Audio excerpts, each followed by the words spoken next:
In the tradition of alchemy, the sexual energy is symbolized by Mercury. When we strike upon the foundation stone, the rock, we find the waters of life.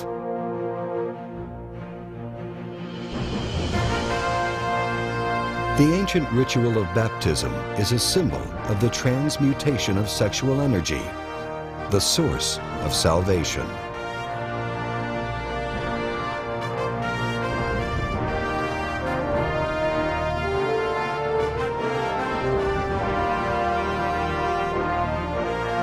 All of life is born of the sexual waters. The power of creation, harnessing the force of that electric energy, implies a great responsibility. At the time of Adam and Eve, sex was only practiced in the temples under the guidance of the Elohim. Gabriel and his legions of angels were guiding humanity in this holy ritual, as indicated by his recurrence in the Bible announcing the arrival of children. Gabriel is the regent of the moon and directly influences all forms of conception. At certain times of the year, the husband and wife would travel long distances in order to be instructed in the sexual mysteries. This is the long forgotten root of the modern practice of the honeymoon.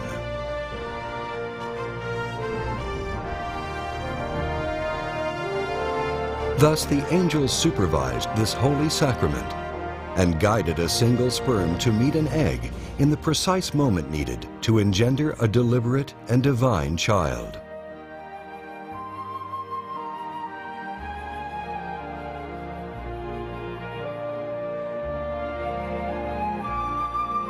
The wasteful expulsion of energy and semen through the orgasm was not and is not required to create a child.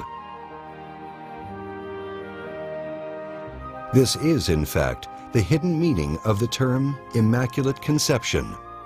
Immaculate means perfectly clean. When a man has an emission of semen, he shall bathe his whole body in water and remain unclean until evening.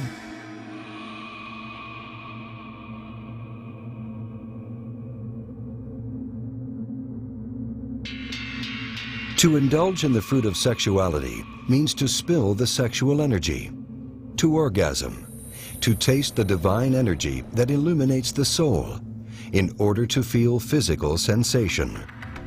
Thus, the energy used to maintain the physical and spiritual vitality of the individual is expelled through the orgasm.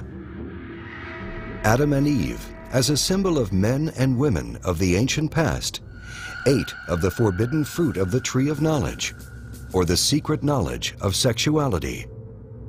They abused the sexual energy in their own bodies by having the orgasm, and therefore they broke the most fundamental rule they had been given.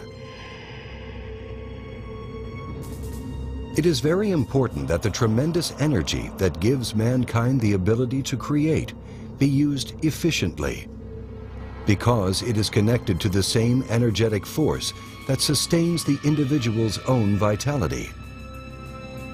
It is well known that the sexual energy is intimately related to the health of our psyche and our physical bodies. Not only is it necessary for sustaining physical vitality, and thus the 5 physical senses, but also the vitality of the 7 superior senses that unites mankind to the divine. Without the sexual energy, the soul atrophies, breaking our connection with God. When we expel the sexual energy, we expel the energy that fuels our inner senses. This is why those who fornicate, who expel the sexual energy through the orgasm, cannot perceive God directly. The orgasm is symbolized in the poisoned apple given to Snow White. While sweet to the taste of the physical senses, it is poison to the soul. Eating it results in unconsciousness and an eternity of sleep.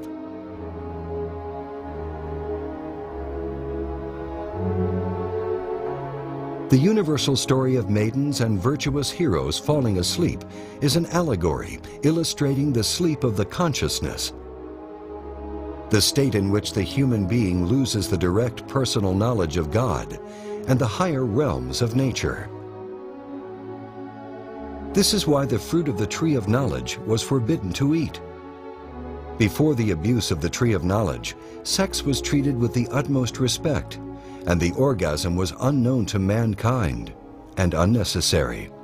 Husband joined wife in the sexual act according to the laws given to them by Jehovah Elohim. They enjoyed the tree of knowledge, sexuality, but did not eat of its fruit. This was the genesis of the distinction between good and evil. A humanity that knew only goodness ate of the forbidden fruit and discovered animal desire, which always leads to suffering and pain.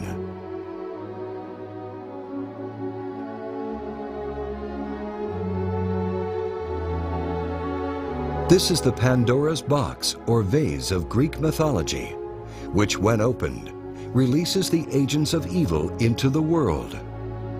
Fear, pride, shame. And the eyes of them both were opened, and they knew that they were naked. And they sewed fig leaves together and made themselves aprons. And Adam said, I heard thy voice in the garden, and I was afraid, because I was naked, and I hid myself. Through the discovery of the orgasm, Adam learned to be afraid, to be ashamed. As promised by the tempting serpent, humanity gained new knowledge, the knowledge of suffering.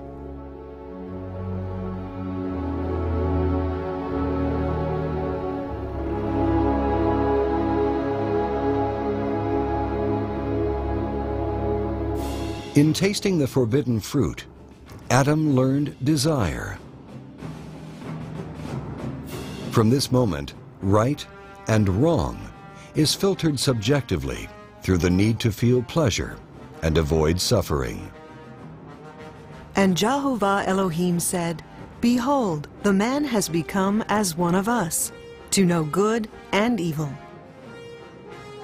Humanity had already known good, innocence, purity, and simplicity. Now humanity also knew evil, shame, fear, pain, emptiness. Now humanity knew what the Elohim knew, that desire leads to suffering.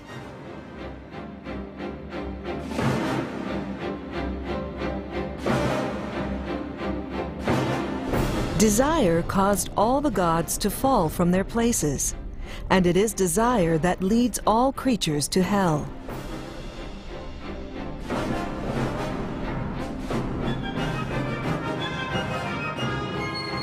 Desire is craving, and craving is suffering.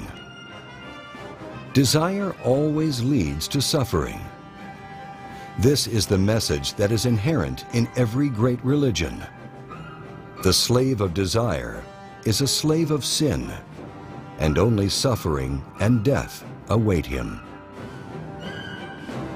Through the abandonment of desire, the deathless state is realized.